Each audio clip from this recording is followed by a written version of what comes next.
A Carterville woman's family trip to Belgium turned into what she called a humbling experience. That's because she met a family of refugees from Ukraine. She says their whole lives were packed into 2 suitcases, but the family has hope Ukraine will win so they can return home to rebuild. News 3's Danny Valle explains. Absolutely normal Ukrainian family with normal level of life. Zlatoslava Zubranyuk was a fitness and fight instructor who managed gyms in Kyiv. The only thing she's managing to do now is survive with her husband and son. Every day for the past month, Zubranyuk checks for news and updates on Kyiv. It gets harder and harder, spending day after day away from home. Every day it's starting like that. Telephone, chatting, messaging. Not good.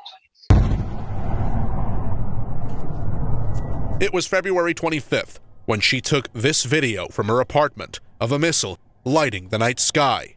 These sunset-like colors meant the sun was setting on their stay in Kyiv. We're so afraid that after that we get up, package our baggage, sit to my car and go away from our house.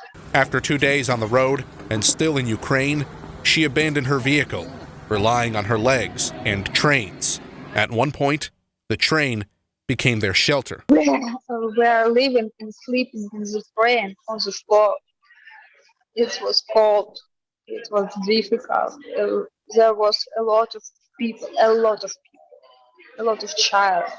Their punishing journey ended in Poland, where she reunited with her husband Max, an engineer on assignment in Poland when Russia invaded. Today, they're both in Belgium, sheltering in the home of this 100-year-old woman, a Ukrainian refugee from World War II. Her granddaughter, Jana Cantrell, from Carterville, Illinois, was visiting when the family of 3 called for help. We took them to a friend's house, and they just got in the back seat with, 2 suitcases and their little boy, and he was so tired. He was sleeping on mom's lap. I can't complain about my fries being cold at McDonald's when you have a nation of people that are going through this right now. Humbled but heartbroken, Cantrell promised to share the family's story. Zubranyuk, meanwhile, has hope Ukraine will win this war and people will return and rebuild. But there won't be much sympathy for Russia when this all ends. Very difficult situation because they killed our children, women, old people. And Ukrainian, I think, will be giver, very strong. And everything for Ukraine will be, everything will be good. Danny Valle, News 3. Zubranyuk and her son traveled all the way from Kyiv, Ukraine to Lane, Belgium. That's more than 1,300 miles. By comparison, that's about the same distance between Carbondale, Illinois and El Paso, Texas.